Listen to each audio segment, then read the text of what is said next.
খুবেই ভাল লাগিছে। দাদাৰ কথা মনত পৰি আছে, চকুত চকু পানী আহে। দাদা থাকিলে ভাল লাগিলে হয় বেছিকৈ। সেনেকুৱাই লাগিছে, কাষত থাকিলে ভাল লাগিলে হয়। দাদা নাই আৰু কি ক'ম আৰু। চিনেমা এখন চালো, খুব আৱেগিক হলো।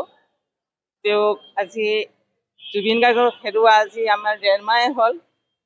মানে হেৰুৱা মানে বিচৰা নাই, আজি মানে জীৱিত হৈ অহা যেন লাগিছে। চিনেমাখন চাই ভাল হৈছে, তেওঁ আমাৰ পৰা হেৰুৱা নাই। জুবিন অমৰ হওক, আৰু ইয়াৰ ন্যায় লাগিব আমাক, কিন্তু ন্যায়টো লাগিব, ন্যায়টো লাগিবই।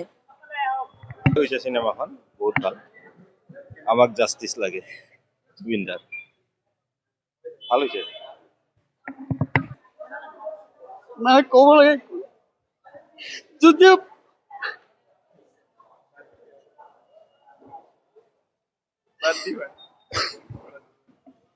বহুত ভাল লাগিল, তেখেতক মানে ওচৰৰ পৰাই লগ পোৱা যেন লাগিল। বহুত দুখ লাগিল। ইমান ধুনীয়া চিনেমা এখন আমাক উপহাৰ দি গ'ল। শেষৰখন চিনেমা আমি বহুত ভালদৰে চালোঁ, শৃংখলাবদ্ধভাৱে বহি। আৰু সকলোৱে তেওঁৰ সৃষ্টিৰাজিক জীয়াই ৰাখক। আৰু কি বুলিনো ক'ম আৰু, সেয়াই আৰু। তেওঁ যিহেতু আমাক শেষৰটো বহুতেই ভাল লাগিছে, শেষবাৰৰ কাৰণে লগ পালোঁ। মানে ক'ব নোৱাৰা হৈ গৈছোঁ, আৰু ইমানেই বেয়া লাগিছে নহয়। মানে ৰাতিপুৱাৰ পৰাই মানে আহি মোৰ ধৰক তেনেকুৱা অৱস্থা এটা হৈছে, মই গম নাপাওঁ আৰু বহুত বেয়া লাগিছে। আৰু এই মানুহজনক আমি হেৰুৱাই মানে নক্ষত্ৰ হেৰুৱালোঁ, এয়া যেন আমাৰ অনুভৱ হৈছে। আৰু দ্বিতীয়বাৰ আমি তেনে ব্যক্তি এজন নাপাম। আৰু তেখেতক জীয়াই ৰাখিবৰ কাৰণে আমি সকলোৱে চেষ্টা কৰিব লাগিব। তদন্ত আমি একেবাৰে বিচাৰোঁ, আৰু তদন্তৰ কাৰণে আমি সকলোৱে ডিজিটেলভাৱে আমি ন্যায় বিচাৰি আছোঁ। আৰু ইতিমধ্যে মুখ্যমন্ত্ৰী মহোদয়ে যিখিনি কৰিছে বাৰু কৰি আছে বৰ্তমান, তেওঁ অতি শীঘ্ৰে তদন্ত লওক, সেইকাৰণে আমি ভাবোঁ। আৰু কি ক'ম, বেয়া, যিমান ভাল লাগছে সিমান বেয়াও লাগছে। জুবিন দা আজি আমাৰ মাজত নাই। বহুত আজি যদি থাকিলই বহুত ভাল লাগিলই চিনেমাখন চাই। যিমান ভাল লাগছে ইমান বেয়াও লাগছে, কি ক'ম আৰু। বেয়া লাগিছে আৰু লাষ্টৰ সময়ত জুবিন দাৰ যেনেকুৱা দেখিছোঁ আমি, তেওঁৰ মৃত্যুৰ সময়ত মানে পুৰা সেইখন মুখে মানে ফিল্মখনত মানে পিছৰখিনি মানে বহুতে দুখ লাগে। আৰু মানে কি ক'ম আৰু, মানে বহুত বেয়া লাগিছে যেন দাদা আমাৰ মাজত এতিয়াও আছে জীয়াই। আৰু আপোনালোকে চালে বুজিব, আৰু নিজে বুজাব নোৱাৰো আৰু কেনেকুৱা হৈছে। মানে বহুত ধুনীয়া হৈছে। মানে দাদা যে এটা খালি ছিংগাৰে, খালি গায়কে নাছিলে, লগতে এজন ভাল আৰ্টিষ্ট আছিল, সৰ্বগুণৰ আছিল। আৰু ইমান ধুনীয়া মানে এজন ফিল্ম ষ্টাৰ, মানে ইমান হেণ্ডচাম বয় এজন আছিল। মানে কি ক'ম আৰু, আশা নাই আৰু বুজাবলৈ। প্ৰতিফলিত কৰিছে, সেইটোৱে মানে দেখি অন্তৰ কঁপি গৈছে। মানে সিহঁতে প্ৰি প্লেনে কৰিছে, ফুটি উঠিছে, গোটেইখিনি ফুটি উঠিছে। মানে কান্দি আৰু হেৰি কৰিব পৰা নাই, আৰু সহ্য কৰিব পৰা নাই। সিহঁতে মানে এইখন ফিল্মখন কৰি পেলাই গৈ পেলাই এইটো কাম কৰিছে। মানে আত্মাই কয় আৰু আমাৰ সঁচা না মিছা সেইটো নাজানো, কিন্তু ফুটি উঠিছে, মৃত্যুটো তেওঁৰ ফুটি উঠিছে, হত্যা কৰিছে। কিন্তু ওপৰৱালাই জানে আৰু ইয়াৰ বিচাৰটো, কিন্তু আমাক ন্যায় লাগে। এতিয়া আমাক ন্যায় ৰৈ দিনালে চাম বুলি আগৰ পৰাই ভাবি আছিলোঁ, কিন্তু এতিয়াতো আৰু চাবই লাগিব।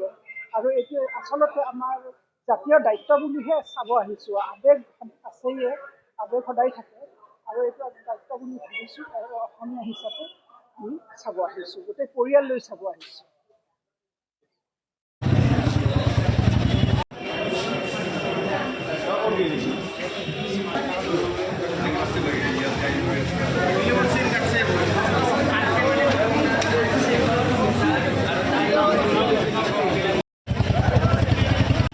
নমস্কাৰ। ৰাইজৰ যিটো সঁহাৰি দেখা পাইছোঁ, ৰৈ দিনালে মই যথেষ্ট আৱেগিক হৈছোঁ। আমাৰ দৰ্শক ৰাইজসকলে চিনেমাখন উপভোগ কৰিলে। আমাৰ নুন চৌধু একমুখে কৈছে, চিনেমাখন চাই আমাৰ বুকুখন বিষাই গৈছে। আৰু আজি জুবিন গাৰ্গ ডাঙৰীয়া আমাৰ মাজৰ পৰা নাই। ব্যক্তিগতভাৱে জুবিন গাৰ্গ ডাঙৰীয়াক এই চিনেমাখন যেতিয়া বনাই আছিলে, মোক ফোন কৰিছিলে, দাদা আৰু এখন চিনেমা বনাই আছোঁ। যিয়ে নহওক, আজি চিনেমাখনৰ আজি প্ৰথম দৰ্শনটো সম্পূৰ্ণ হাউচফুল হৈছে। আৰু ইয়াৰ পিছত আমাৰ দ্বিতীয় শ্ব'টো সম্পূৰ্ণ হাউচফুল হৈছে। ৰাইজসকলে একমুখে কৈছে ৰৈ ৰৈ বিনালে এখন ছুপাৰ ডুপাৰ হিট ছবি, ইমান মনোৰঞ্জন পাইছে, ইমান আৱেগিক হৈছে, তেওঁলোকৰ মুখৰ ভাষা নাই। গতিকে মই ৰাইজৰ যিখিনি ৰৈ ৰৈ বিনালে যিখিনি আমাৰ সন্মানীয় দৰ্শক আৰু যিটো কৈছে চিনেমাখন ইমান ভাল হৈছে, ভাষা নাই। ইয়াৰ মাজত আমাৰ মিডিয়াৰ মানুহবিলাকো চাইছে চিনেমাখন, তেওঁলোকেও একমুখে কৈছে চিনেমাখন খুব সুন্দৰ হৈছে, আমি আৱেগিক হৈছোঁ, আমাৰ চকু পানী ওলাই গৈছে। আমাৰ শ্ব' টাইমটো কৈ দিছোঁ ৰাইজৰ জ্ঞাততে, ৰাতিপুৱা 11টা বজাত, দুপৰীয়া 2টা বজাত, আবেলি 5টা বজাত আৰু ৰাতি 7:30 বজাত। ধন্যবাদ। জয় জুবিন দা। ইতিমধ্যে অনলাইন টিকেট আমাৰ 3 দিনৰ ফুল হৈ আছে, অফলাইনতো যথেষ্ট সঁহাৰি দেখা পাইছোঁ। এইবোৰ টিকেট পাব, এভেইলেবল টিকেট আছে। ৰাইজক যাতে নহয়, কষ্ট নহয়, আমি ৰাইজৰ হৈ, দৰ্শক ৰাইজৰ হৈ সেৱা কৰি আছোঁ। আৰু আমাৰ কিবা কিঞ্চিত ভুল হ'ব, আমাক নিশ্চয় মাফ কৰি দিব। এই হিচাপতে মই সাংবাদিক ভাই বন্ধুসকলকো মই ধন্যবাদ দিছোঁ। তেওঁলোকো জুবিন গাৰ্গ প্ৰেমী হয়, জুবিন গাৰ্গ পাগল হয়। আজি জুবিন গাৰ্গৰ কাৰণে তেওঁলোকে নিউজ বনাই আছে, তেওঁলোকক ভগৱানে আশীৰ্বাদ দিব। শেষত জয় জুবিন দা। ৰৈ ৰৈ বিনালে চাম বুলি আগৰ পৰাই ভাবি আছিলোঁ, কিন্তু এতিয়াতো আৰু চাবই লাগিব। আৰু এইটো আচলতে আমাৰ জাতীয় দায়িত্ব বুলিহে চাব আহিছোঁ। আৱেগ আছেয়ে, আৱেগ সদায় থাকে, আৰু এইটো দায়িত্ব বুলি ভাবিছোঁ। অসমীয়া হিচাপে আমি চাব আহিছোঁ, গোটেই পৰিয়াল লৈ চাব আহিছোঁ।